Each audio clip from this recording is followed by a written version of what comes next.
नारायण नारायण नारायण। दृष्टांत। एक दूसरे संत सेवी का। इन महानुभाव की पत्नी बड़ी कर्कशी थी। कर्कश स्वभाव संतों को देखकर आग बबूला हो जाया करती थी। एक दिन संत घर पर आए। संतों के सामने ही उसने पति से बहुत झगड़ा किया जिससे संत चले जाएं, परंतु उसके पति बड़े धीर गंभीर एवं संत सेवानिष्ठ थे। अतः जैसे तैसे पत्नी को समझा बुझा कर शांत कर लिए। रसोई बनी, भगवान को भोग लगा, संत प्रसाद पाने बैठे तो फिर जरी बरी सी बड़बड़ करने लगी। पति ने बहु तेरा समझाना चाहा, परंतु उसने एक नहीं मानी। बात यहाँ तक बढ़ गई कि उसने यह कह दिया कि जो खाए सो गाय खाए। इतना सुनते ही संतों ने भोजन करना बंद कर दिया। उस सज्जन ने संतों से पूछा कि आप लोग भोजन क्यों नहीं कर रहे हैं? तब संतों ने बताया कि तुम्हारी पत्नी कह रही है कि जो खाए भोजन सो वो गाय खाए। तो भला हम लोग वैष्णव होकर गाय कैसे खा सकते हैं? गाय तो हमारी माता है, पूज्या है। उक्त सज्जन ने सोचा कि बात तो एकदम बिगड़ गई, संत भूखे रह जाएंगे, सामान बर्बाद होगा। अतः उन्होंने हरि स्मरण करके बात को सुधारा। वे बोले, महाराज आप लोगों ने मेरी पत्नी की बात समझी नहीं। उसके कहने का तात्पर्य यह है कि संत भोजन करते समय पदों को गा गा कर प्रसाद पाते हैं और आप लोग चुपचाप पा रहे हैं। अतः वह कह रही है कि खाइए तो पद गा गा कर खाइए। संतों ने कहा, अच्छा यह बात है तो लीजिए हम गाते हैं। सिय हरि नारायण गोविंदे, भज राधा राम कृष्ण गोविंदे। सिय हरि नारायण गोविंदे, भज राम कृष्ण गोविंदे। फिर तो बड़े ठाठ से पंक्ति हुई। देखिए,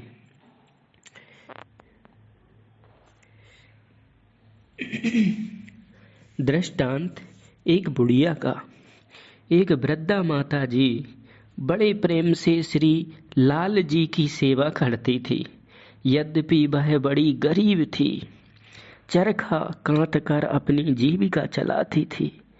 उसी में से कुछ पैसे बचाकर श्री लाल जी के साज श्रृंगार भोग राग की व्यवस्था करती। इस प्रकार कुछ दिन बचत करते करते उसके पास कुछ पैसे इकट्ठे हो गए। तो उन्होंने सोचा इन पैसों से श्री लाल जी के लिए कोई आभूषण बनवा दूं। फिर तो वह उन पैसे से सोना खरीद कर एक सोनार के पास पहुंची और उससे अपना अभिष्ट कह सुनाया तथा प्रार्थना की कि भैया लाल जी की वस्तु है, इसमें चालाकी नहीं करना। सोनार ने बहुत बहुत सौगंधें खाई कि भाई जी आप क्या कह रही हैं? अरे कमाने खाने के लिए तो सारा संसार पड़ा है, भला मैं आपकी और आपके श्री ठाकुर जी की वस्तु चुराऊंगा तो हमारी कौन सी गति होगी? बुढ़िया विश्वस्त होकर चली गई। 1000 सौगंध खाने पर भी सोनार ने कुछ सोना चुरा ही लिया। और जब बुढ़िया आभूषण लेने आई तो युक्ति से तौल ठीक दिखा दी, परंतु बुढ़िया ने जब घर जाकर तोला तो आभूषण कम पड़ा। लेकिन समस्या यह थी कि चूंकि सोनार ने तौल ठीक दिखला दी थी, अतः उसने तो कुछ कहा, उससे कुछ कहा नहीं जा सकता। बुढ़िया अपने लाल जी पर ही बिगड़ पड़ी। बोली, बताओ सोना क्या हुआ? नहीं,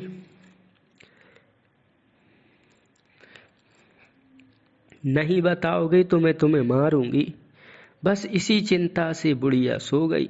स्वप्न में श्री लाल जी ने बताया कि सोनार ने ही सोना चुराया है और उसने उसे अंगीठी में छिपा रखा है। तुम 2-4 प्रतिष्ठित व्यक्तियों को लेकर जाओ, उसके सामने देखो, सोना मिल जाएगा। बुढ़िया ने ऐसा ही किया, सोना मिल गया। कहने का तात्पर्य यह है कि सोनार ऐसे ठग होते हैं, भला ये भजन क्या करेंगे। दूसरा दृष्टांत। एक सोनार ने उसकी माँ से कहा कि मेरे लिए इतने सोने की नथ बना दो। सोनार ने ईमानदारी से नथ बनाकर माँ को दे दिया, परंतु इस बात की उसे बड़ी चिंता हुई कि मैंने कुछ सोना चुराया नहीं। सोनार इस चिंता में दिनों दिन दुर्बल होने लगा।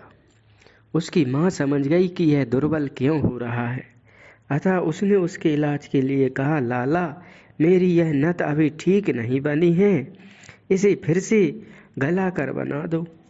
अब की बार उस सोनार ने नथ में से कुछ सोना निकाल ही लिया। इसके बाद से उसकी चिंता दूर हो गई और वह स्वस्थ हो गया। तीसरा दृष्टांत। यह श्री त्रिलोक जी सोनार की कथा भक्तमाल में से दृष्टांत आ रहे हैं।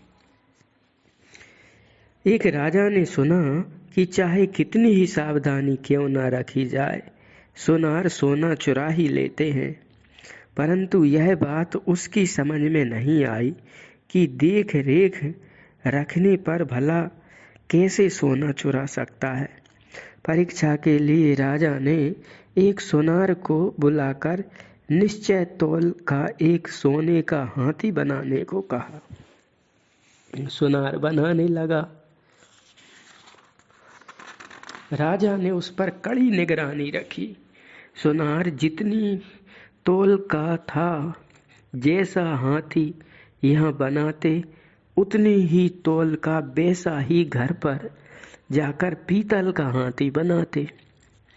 जिस दिन काम पूरा होने वाला था, उस दिन सोनार ने अपनी पत्नी को सिखा दिया कि तुम चौड़े मुंह के मटके में दही लेकर बेचने के लिए निकलना, उसी में यह पीतल का हाथी डालकर रखना। मैं सोने का हाथी साफ करने के बहाने से मटके में रखूंगा और पीतल वाला निकाल लूंगा। उसकी पत्नी ने ऐसा ही किया। उधर सोनार ने राजा से कहा कि हुजूर, हाथी बनकर तैयार है, अब उसकी सफाई के लिए थोड़े दही की आवश्यकता है। इतने में सोनारिन दही दही लो दही कहती हुई उधर से जा पहुंची।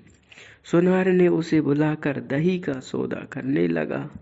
सोनारिन ने बड़ी नम्रता पूर्वक कहा, हमारे महाराज का हाथी है, उसे साफ करने के लिए मैं दही का दाम नहीं लूंगी, आप तो इसी मटके में डालकर साफ कर लीजिए। सोनार राजी हो गया।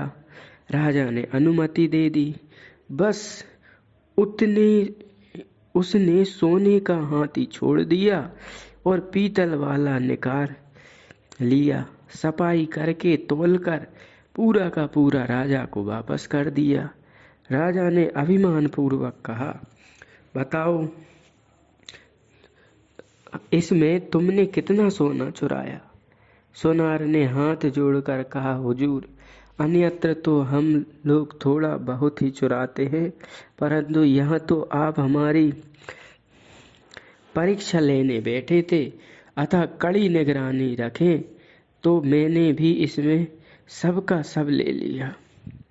रत्ती भर भी आपका कच्चा माल इस हाथी में नहीं है, आपका सच्चा माल इस हाथी में नहीं है। राजा अवाक रह गया। सोनार ने सब बात समझाई। ऐसे पक्के लोग चतुर चालाक होते हैं सुनार। अतः इनमें प्राय भक्त कम होते हैं। यदि कोई भक्त हो जाए तो उस पर विशेष भगवत कृपा समझनी चाहिए। श्री त्रिलोक जी भक्तमाल की कथा से यह दृष्टांत निकले हैं। हम किसी व्यक्ति विशेष पे ये बात नहीं कह रहे हैं, अब तो भक्तमाल की कथा में ये बातें आ रही हैं। हमारा सुनारों से कोई द्वेष बैर नहीं। नारायण नारायण नारायण। दृष्टांत एक ग्वारिया का श्री कृष्ण के साथ साख्य भाव था। नंदगांव में रहता था। गरीब घर का था। सगाई की बात चल रही थी। कन्या पक्ष वालों ने इसे देखने के आने की वाले थे। एक दिन उनका आना था। उस दिन इसने मौका लगाकर श्री ठाकुर जी की पोशाक पहन ली और स्वयं मैली कुचैली पोशाक श्री ठाकुर जी को पहना दिया। वर देखने वाले इसे पसंद कर विवाह करके चले गए। उधर श्री ठाकुर जी की पोशाक का हल्ला मच गया कि किसी ने बता दिया कि मैं अमुक ग्वारिया को पहने देखा। जब लोगों ने आकर इससे पूछा कि इसने कहा कि मेरी सगाई मारी जाती, अतः मैंने श्री ठाकुर जी की पोशाक पहन ली थी। ठाकुर की कौन सगाई मारी जा रही है? यह सख्य रस का बांकापन। सख्य रस के संबंध में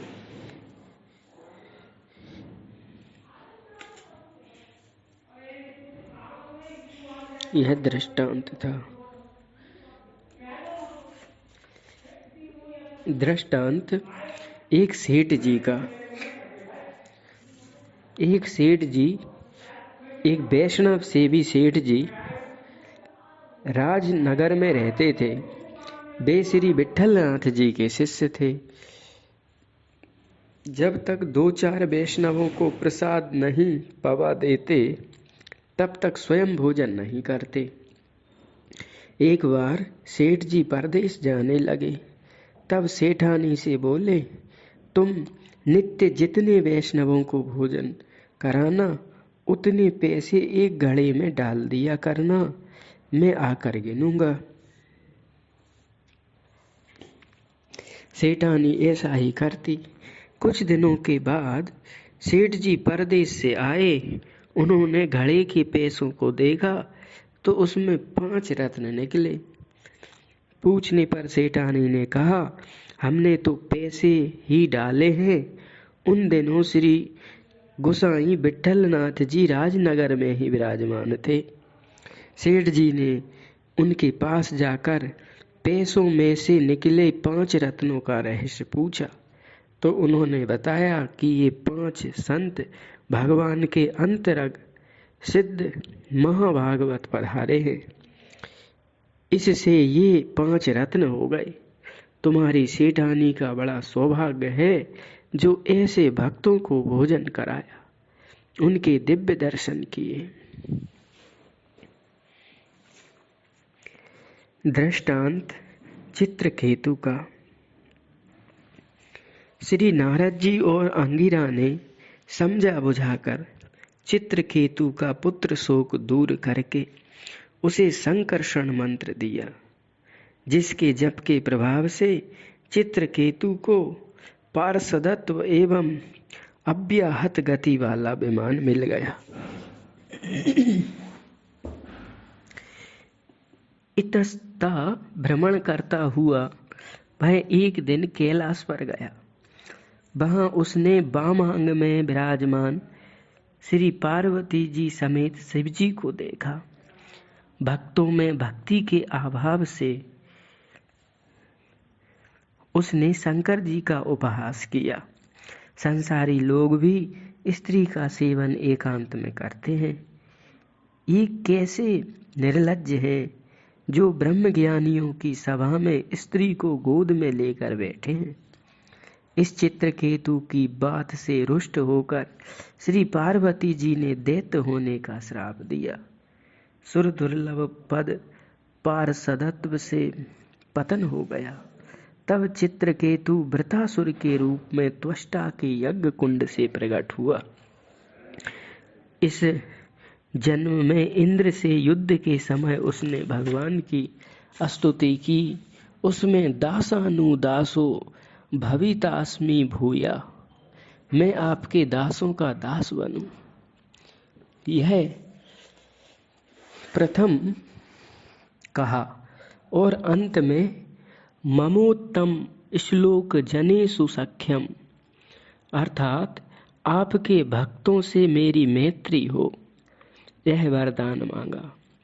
यदि भक्तों में भक्ति होती तो श्री शंकर जी की हंसी न करता और न पार्षदत्व से च्युत होता। इसी से मूल ग्रंथकार दासों का दास बताते हैं, भक्तमाल के रचयिता। अतः दासों बन के दास भाव से रहना ज्यादा हितकारी है। दृष्टांत भक्ता छत्राणी का। एक दिन एक छत्राणी गोस्वामी श्री विट्ठलनाथ जी के पास शिष्या बनने के लिए आई, तो आपने उसे विधिवत अष्टाक्षर मंत्र सुनाया, परंतु बार बार रटाने पर भी वह उस मंत्र का उच्चारण ना कर सकी।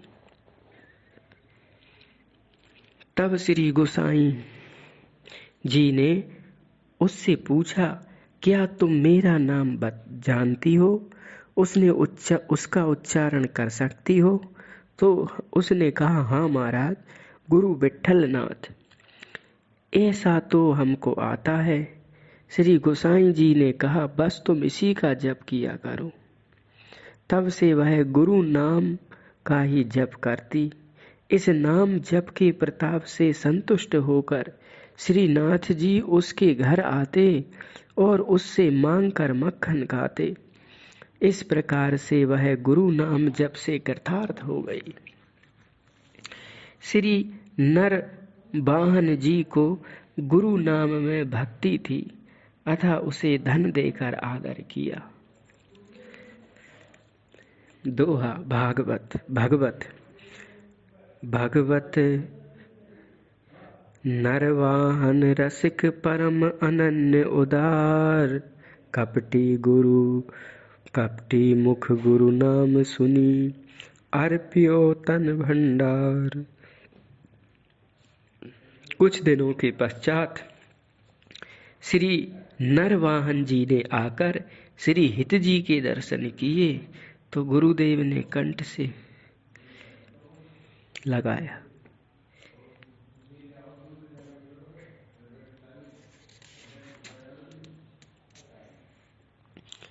नारायण नारायण।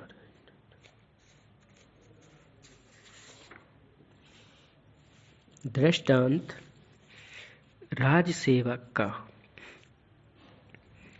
एक राजा के यहाँ एक सच्चा स्वामी भक्त था। एक बार राजा ने अति सुंदर कांच का नया भवन बनवाया। बहुत धन लगा। दर्शकों ने उसकी भूरी भूरी प्रशंसा की। एक दिन राजा ने उस सेवक से तथा दूसरे सेवक से भी कहा कि इस कांच के महल को लोहे के हथौड़ों से चूर चूर कर दो। आज्ञाकारी सेवकों ने ऐसा ही किया। तब राजा ने कुपित होकर कहा, मूर्खों, तुमने कुछ भी नहीं सोचा, बने बनाए सुंदर कांच महल को तोड़ डाला। इतनी धनराशि को नष्ट करने के अपराध के फलस्वरूप हम तुमको प्राण दंड मिलेगा। सच्चे सेवक ने हाथ जोड़कर विनती करते हुए कहा, अवश्य मैंने अपराध किया है, यथोचित दंड दीजिए। दूसरे सेवक ने कहा, मेरा क्या अपराध, हमने तो आपकी आज्ञा का पालन किया। राजा ने अपने सच्चे सेवक की प्रशंसा की कि तुमने मेरा दोष ना मानकर अपना दोष माना। यथा गुण तुम्हारे समुझई निज दोषा के अनुसार तुम्हारा सेवक भाव है, अतः तुम मुझे अत्यंत प्रिय हो। ऐसा कहकर राजा ने उसे अपने मंत्रिमंडल में ले लिया और पुरस्कार दिया। इस प्रकार तमाचा खाकर भी इष्ट देव को जो संत भेष उनके प्रति आदर भाव न करके उसे आशीर्वाद मानकर इष्टता का निर्वाह किया।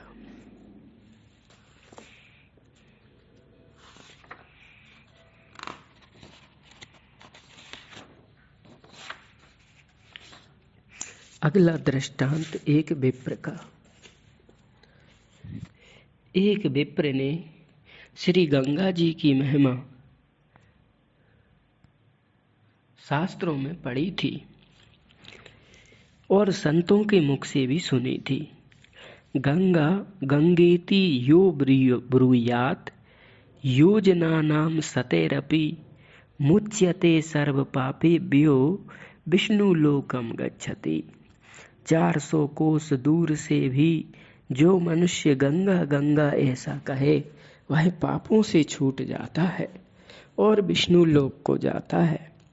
उन ब्राह्मण ने विचार किया कि नामोच्चारण की ऐसी महिमा है तो स्नान की तो और अधिक महिमा होगी।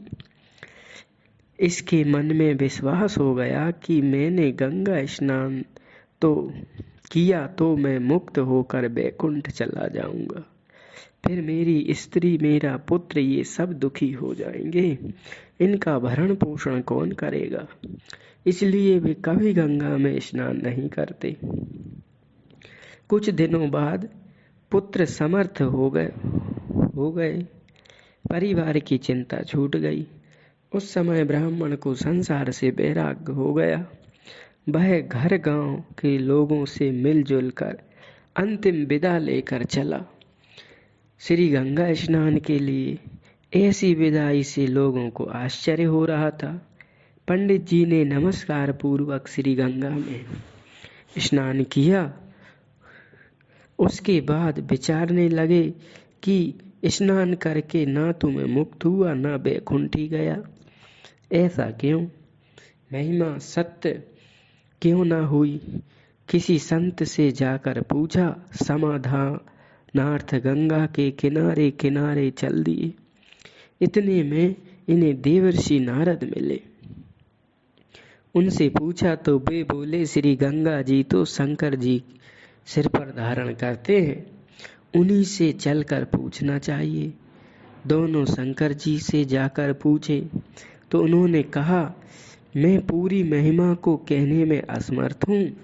श्री ब्रह्मा जी ने श्री विष्णु जी के चरण को धोया था और बहुत दिनों तक कमंडल में रखा रहा था, अतः उन्हीं से पूछना चाहिए। तीनों ने जाकर पूछा तो उन्होंने भी असमर्थता प्रकट करके भगवान विष्णु से पूछने की सलाह दी और चारों ने बैकुंठ में जाकर प्रभु से कहा कि यह ब्राह्मण जानना चाहता है कि गंगा की क्या महिमा है और स्नान करके मैं मुक्त क्यों न हुआ। भगवान ने कहा, पंडित जी, महिमा अनंत है और बैकुंठ तथा मुक्ति दात्री है श्री गंगा। यदि ऐसा ना होता तो आपको इन लोगों के दर्शन कैसे होते और आप यहाँ तक कैसे आते।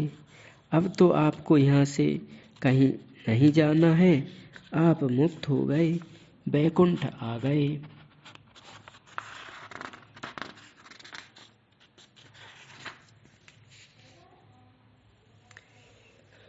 दृष्टांत एक कोतवाल का।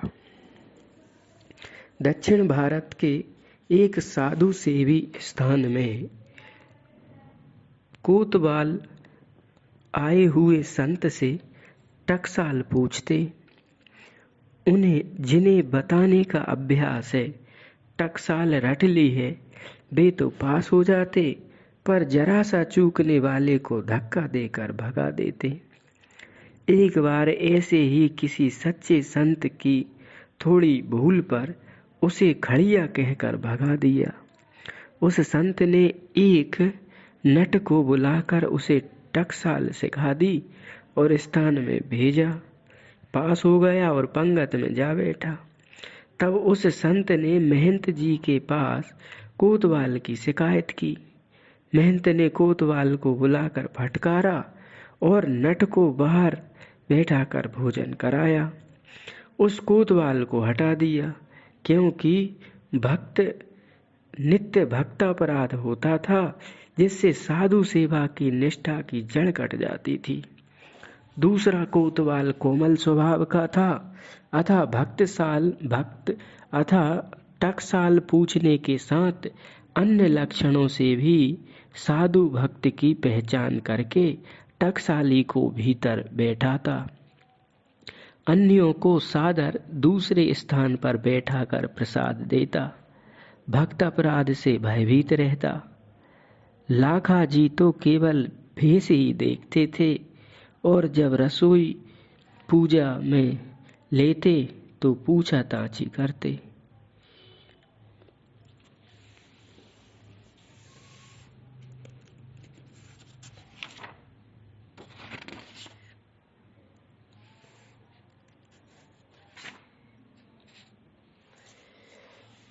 श्री कृष्ण अर्पणमस्तु। दृष्टांत कबूतर का। विभीषण शरणागति के प्रसंग में भगवान श्री राम ने कहा था कि जंगल में एक कबूतर रहता था। एक दिन व्याध उसके बच्चों एवं स्त्री को पकड़ ले गया। कई दिन बाद एक दिन वही व्याध फिर उसी वन में आया। भूख, वर्षा और शीत से मरणासन्न होकर पेड़ के नीचे गिर पड़ा। पेड़ पर कबूतर का घोंसला था। अपने द्वार पर पड़े उस व्याध को देखकर कबूतर को दया आई। वह उड़कर गया और अधजली छोटी लकड़ी को चोंच में दबा लाया और उसे सूखे पत्तों में डाल दिया। जलती आग से तापकर व्याध के प्राण बच गए। फिर उसे दिन भर का भूखा जानकर उसके भोजन के लिए स्वयं आग में कूद गया। उसके मांस को खाकर बहेलिया सुखी हो गया। रात बिताकर सानंद घर आया। कबूतर बैकुंठ गया। व्याध तो कबूतर का शत्रु था, फिर भी उसने दया की। आप तो ईश है और यह मनुष्य एवं भक्त है, आपकी विशेष दया का पात्र है।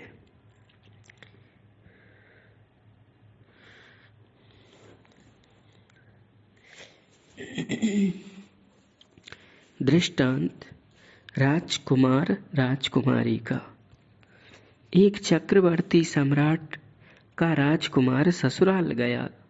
उसके साथ उसी की अवस्था एवं वेशभूषा वाले कई राजकुमार थे। राजमहल में सभी सिंहासनों पर बैठे। तब सखियां राजकुमारी को लेकर आईं और एक एक के सामने ले जाकर पूछती थीं कि क्या तुम्हारे पतिदेव यह है? वह कहती नहीं। इस प्रकार नहीं नहीं करती हुई जब उसके पति के सामने पहुंची तो मौन हो गई। उसकी वाणी बंद हो गई। पहचान कर फिर बोल ना सकी। इस प्रकार सुरतियां अपने पति परमेश्वर के सामने मौन हो जाती हैं, नेति नेति कहकर गुणगान करती हैं।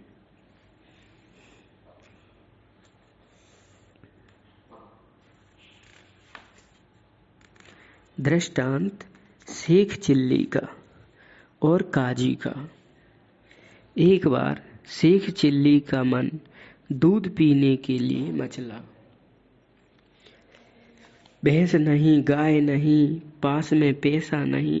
युक्ति सोचते सोचते काजी के पास गए और बोले कि हमने सुना है कि बीज बोने से फल जरूर मिलता है, क्या यह बात सच है?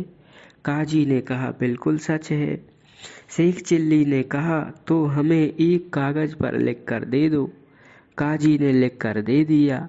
अब ये दूध का बीज बोने की फिक्र में इधर उधर बीज और खेत की तलाश करने लगे। जंगल में एक घोड़ी मरी पड़ी थी। उसे देखकर खुश हो गए कि बीज और खेत मिल गया। एक बोना हमारा काम है, बीज अब बोना हमारा काम है।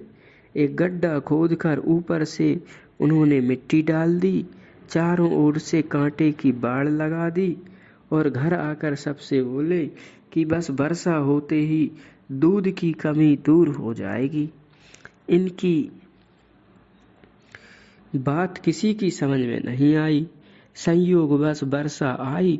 उस स्थान पर बड़ी बड़ी घास खूब उपजी।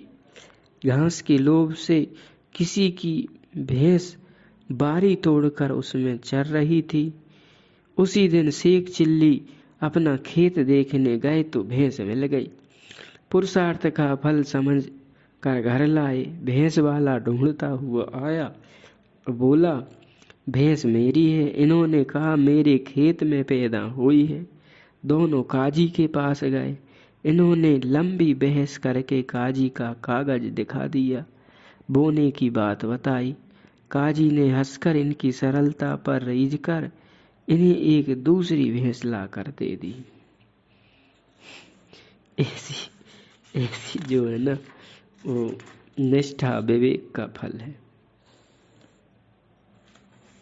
श्री कृष्ण अर्पणमस्तु।